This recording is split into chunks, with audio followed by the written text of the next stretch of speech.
The psychology of the settler colonial predatory Abyssinian Empire. Settler colonialism, a structure premised on the displacement of indigenous peoples and the establishment of a new, permanent society on their lands, has been examined extensively in history, anthropology, and political science. Yet the psychological underpinnings that enable, sustain, and reproduce settler colonial projects have received comparatively less systematic attention. Drawing on social psychological theory, cognitive anthropology, trauma studies, and post-colonial scholarship, this paper offers a comprehensive synthesis of the psychological mechanisms that characterize settler colonialists as a distinct social group. We argue that settler colonialism is sustained by an interlocking suite of cognitive and affective processes. 1. Colonial identity formation, social identity, narrative, and mythic construction of the settler. 2. Moral disengagement and system justification that rationalize dispossession. 3. Cognitive dissonance and selective amnesia that maintain a coherent self-image despite evidence of injustice. 4. Collective trauma and intergenerational memory that reproduce frontier anxiety and the myth of a hostile other. By integrating these processes into a multi-level framework, individual, group, and structural, we illuminate how settler colonialism persists across centuries, from early North American frontiers to contemporary Israeli-Palestinian, Australian, Canada, etc., and Abyssinian of fake trade name Ethiopian contexts. The expansion of the so-called Amhara, armed to their teeth by European colonizers of Africa, European guns, mentors, financiers, mercenaries from all social groups produced a distinctive form of settler colonialism that reshaped the Horn of Africa's political geography to the very date. They enabled the outlaw cruelist village warlords local known as Ras, 𝐔𝐬𝐲𝐶, Fiterari, etc., who acted as military entrepreneurs, administrators, and agents of cultural assimilation. Invasion, conquest, occupation, and the establishment and maintenance of the status quo of the Abyssinian Empire. She is one of the most backward, barbaric settler colonial empire that prey up on the entire South, was invented by the resourceless, ravenous European scramblers and genociders in the Northeast Africa in the mid-19th to the early 20th century as their backyard. We interrogate the psychological underpinnings of Amhara settler colonial practices and warlord behavior, drawing on social identity theory, the psychology of domination and aggression, collective memory, and trauma studies. By analyzing archival sources, oral histories, and contemporary scholarly work, the study argues that 1. Amhara settler colonialism was sustained by a composite identity narrative that fused imperial destiny with ethnic superiority. 2. Warlords internalized and operationalized this narrative through personalized charisma, militarized honor codes, and a colonial mentality that justified dispossession. And 3. The psychological legacy of this period continues to shape inter-ethnic relations in contemporary Ethiopia. Settler colonialism as a psychological project. Wolf, 2016, argues that settler colonialism is a structure, not an event, sustained by elimination and replacement of indigenous peoples.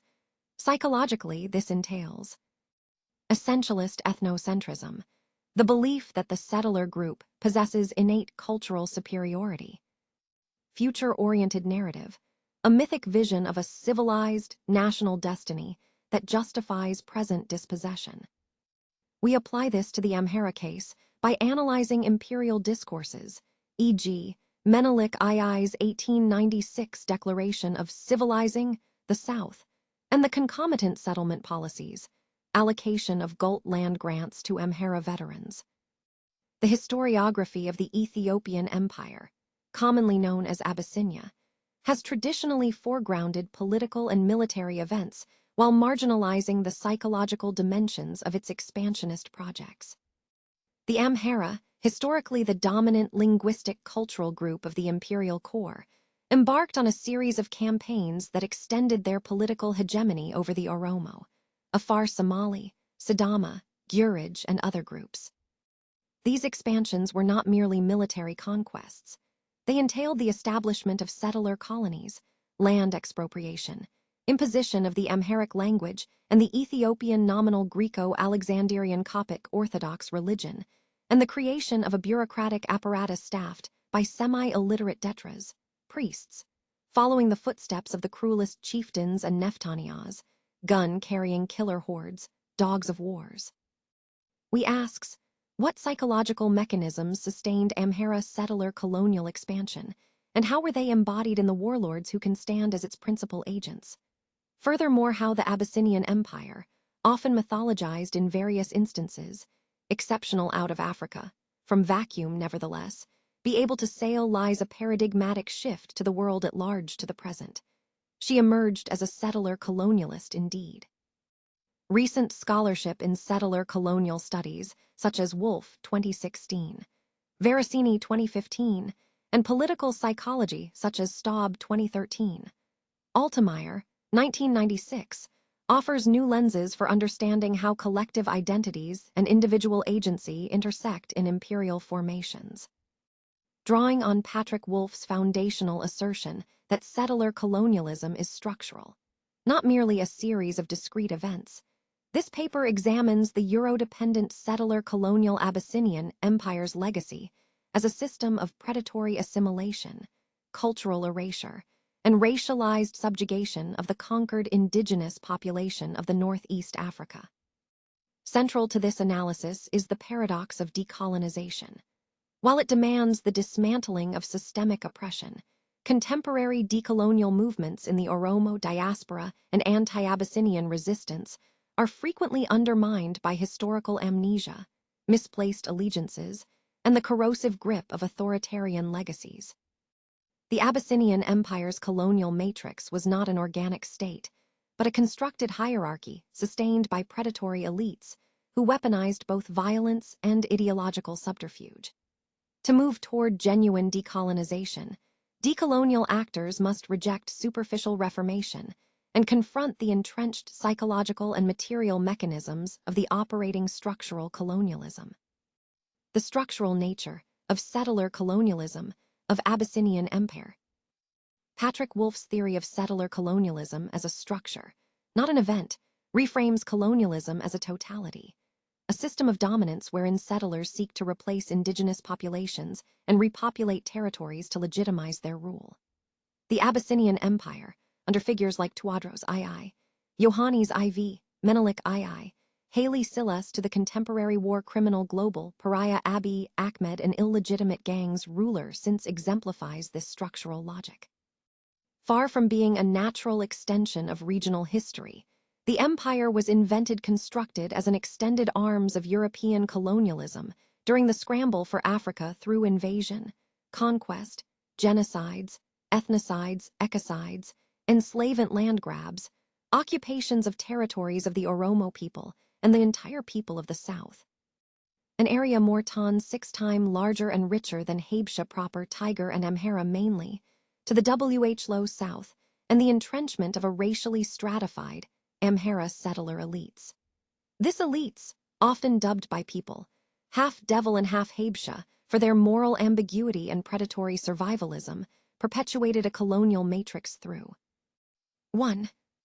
The Abyssinian Empire systematized the theft of Oromo, the entire land off the people of the people like Afar, Sidama, etc. About 90 ethno-nations incarcerated via military campaigns and garrison settlements, eradicating commonality tenures and replacing them with centralized, extractive governance. Land is life that holds profoundly truth to the great Oromo nation, and particularly for indigenous communities and rural populations who have an intrinsic connection with the earth. For them, land is not just a physical territory, but an integral part of their identity, culture, and existence. It is the source of their livelihood, providing food, water, shelter, and spiritual nourishment. The appropriation of land, therefore, is not just a matter of territorial acquisition, but an appropriation of life itself. When land is taken away, it is not just the physical space that is lost, but also the cultural heritage, traditional practices, and community bonds that are intricately tied to it. the displacement of people from their ancestral lands can lead to a loss of autonomy, dignity, and self-determination, causing irreparable harm to their well-being and way of life. As such, the appropriation of land is a violation of the fundamental right to life, and it is imperative that we recognize the sacred relationship between land and life, and work towards preserving the rights of communities to their ancestral territories, ensuring that their very existence is not threatened by the relentless pursuit of economic growth and development. Ultimately, respecting the intrinsic link between land and life is essential to building a more just and equitable world, where the rights of all people to their land, culture, and livelihood are respected and protected. Thus the Oromo says, Lafni Lafi Dha, that near mean land is a backbone of life as in human body. 2. Cultural hegemony. The Amharization Project enforced linguistic and religious hegemony, positioning the nominal Abyssinian Christianity as the sole tool of the mimicry of European colonial enterprise of 𝐏𝐬𝐲𝐜𝐴 war under the dress of civilizational mission, to appropriate lands of indigenous people, such as the indigenous Oromo Gada practices and Islamic communities in the south were marginalized as primitive or defective. 3. Economic exploitation. The empire's revenue was built on the commodification of labor, particularly through the exploitation of Oromo and Kala regions for agricultural surpluses, while Abyssinian elites hoarded resources for urban consumption. These mechanisms were not incidental but constitutive of the empire's survival. As Wolfe notes, settler colonialism produces the native it subjugates, rendering the colonized excess populations within their own lands. The Abyssinian Empire's structural violence thus created a bifurcated society, a settler elite, Abyssinians, and a dispossessed indigenous majority whose survival was contingent on submission or resistance.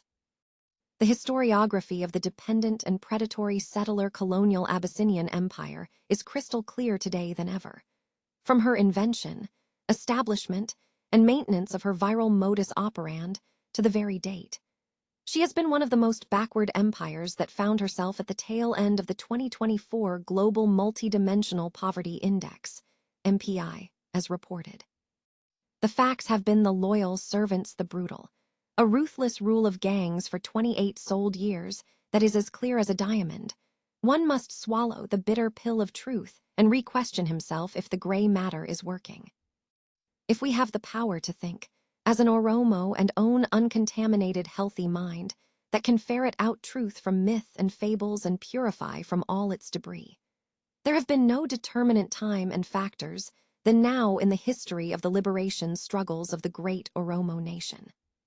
Contemporary, although Oromo nationalism, despite its radical potential to turn legs up and heads down one of the most backward predatory Abyssinia empire, some of the populist degree holders often stumbled into the abyss of historical amnesia.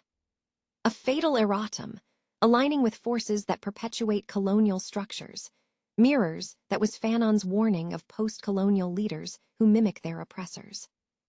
The Oromo struggle, historically rooted in demands of liberation for the yoke of Abyssinian militarization, wars, evictions that has been derailed by elites who deflect internal dissent as foreign interference. This narrative, akin to a colonial, us versus them, logic, distracts from the material realities of Oromo dispossession and reinforces cycles of conflict. The user's critique of Oromos as sheep following a shepherd underscores a critical psychological dynamic, the trust placed in unworthy elites who prioritize personal aggrandizement over collective liberation. This phenomenon is not new. In fact, the establishment and the maintains of the empire from the mid-19th century without assimilates working horse, colonized mind of nominal Oromos from Gobana Dashi to Abiy Ahmed could never have existed in contemporary form. Such collaborations, framed as strategic alliances, instead validated the colonial hierarchy they opposed in theory. They could circumvent colonialism rather than dismantle it. As the result, they began dance with gangs, a term evoking the tragic complicity of Oromo elites with Abyssinian and foreign powers, sacrificing their communities, interests for personal temporary gains or symbolic representation. The psychological toll of this amnesia is profound. Fanon argued that decolonization requires a complete disordering of all the familiar landmarks of everyday life. Yet Oromo activists risk replicating the very hierarchies they reject by clinging to symbolic resistance, e.g., cultural reclamation, without addressing the structural underpinnings of their oppression. True decolonization demands not only the rejection of Abyssinian cultural hegemony, but the dismantling of neocolonial systems, including state surveillance, land privatization, and militarized repression. The corrosive legacy of Abyssinian warlords, half devil and half 𝐏𝐬𝐲𝐿. The Abyssinian Empire's endurance was not a testament to its intrinsic legitimacy, but a consequence of its ability to co-opt and militarize predatory warlords.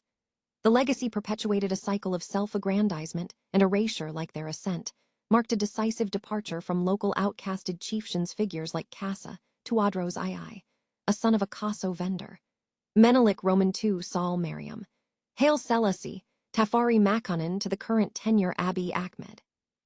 These figures embodying the duality of the half-devil and half-𝐏𝐬𝐲𝐿.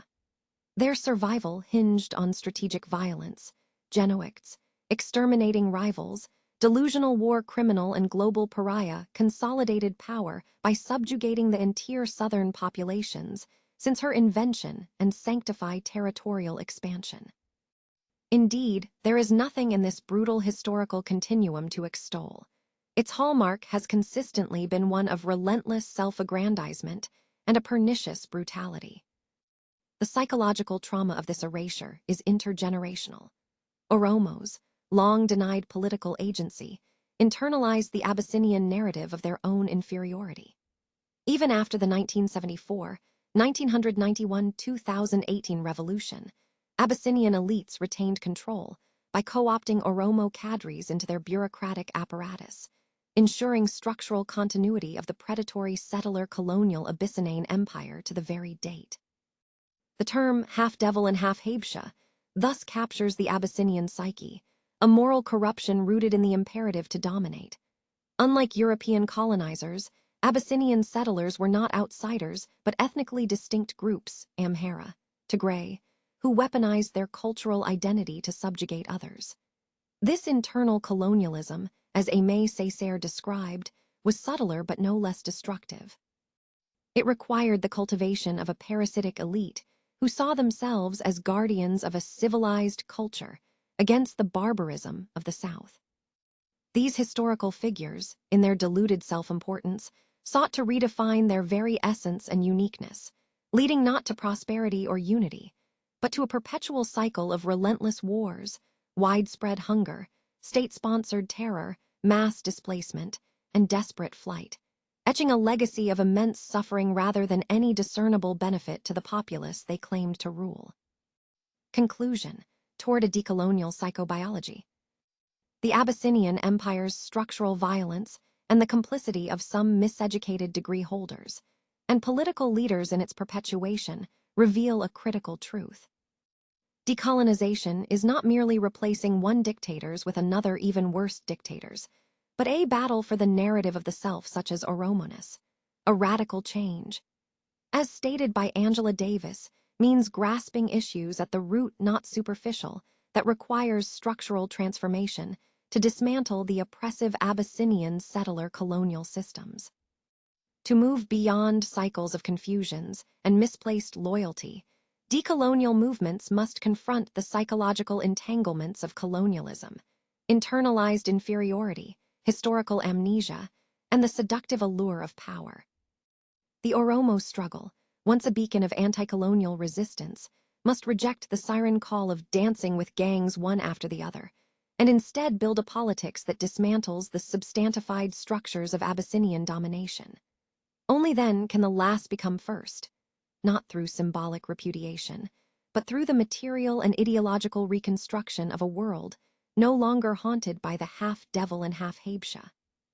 The major cancer of Oromoness has been of the neftigness of nominal Oromos, retro-fascists like Abiy Ahmed Ali, a cold-blooded killer and his 𝐂𝐬𝐲𝐬𝐿 circle, puppets whose brain has been infected reached a metastasis stage, an irreversible stage, and they cannot turn back or recycled to Oromonis or Oromuama. The entrenched conglomerates of settler colonial gangs, physic from within and diaspora, that upsurge and shapes the regime's apparatus on a daily basis found in the final phase apoptosis in human history. There are only two things in life. Either one is free while liberated, or slave while colonized physically and mentality. Now the hour is ticking either to liberate Oromia or turn back to the slave of Neftagna, safaris on our own ancestral solely. There are no ifs, ands, or buts left. The Oromo Liberation Army, OLA, the Ultima Ratio final sort. The influx of modern weaponry, ammunition, and financial support from European colonizers into the hands of competing Abyssinian warlords, often labeled by locals as half a devil and half Abyssinia, in their competition for regional influence, inadvertently fueled Abyssinia's expansionist ambitions, enabling it to consolidate its power and exert control over the surrounding territories.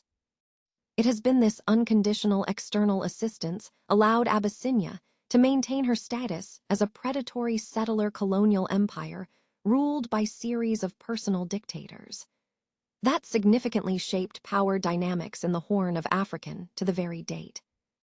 The megalomaniac, power-obsessed Habesha brigands who rose to political power were known for butchering one another under the shadow of the gun otherwise they could not have achieved or sustained without such intervention. Throughout their historical record, the only language they knew was to rule or ruled by the barrel of guns to topple each other to hold political power and rule singularly as naked dictators, until the bullet got them in return, die, or last hour flight out of the empire. The pursuit of freedom and the overthrow of oppressive regimes are powerful human desires, woven into the fabric of history. Throughout the ages, societies have grappled with the question of how best to achieve liberation from tyranny. While peaceful resistance, civil disobedience, and diplomatic pressure are vital and often preferred tools in theory, but history also teaches us a stark and uncomfortable truth, that arms in hand are indispensable to topple the rule of tyranny. This is not a glorification of violence, it's a recognition of the reality that tyrants, despots, super-dictators rarely relinquish power willingly. The historical narrative of Abyssinia, Ethiopia, presents a stark counterpoint to this accepted paradigm. These methods, attempted in various forms and often with immense personal sacrifice, have paradoxically proven insufficient to topple entrenched tyrannical powers. Time and again, the exhaustion of nonviolent avenues left no other avenue than to defend themselves and fight for their fundamental rights. Bear in mind, it is the same tool the dictators used to kill that the freedom fighters used to liberate the people, ultimately achieved through armed struggle or internal coups, rather than the relentless, unarmed pressure of a unified populace. It must be clear as a diamond to the great Oromia nation, today than ever the rest all strange wishes and whims can be packed in one box and thrown into the garbage without a second of hesitation.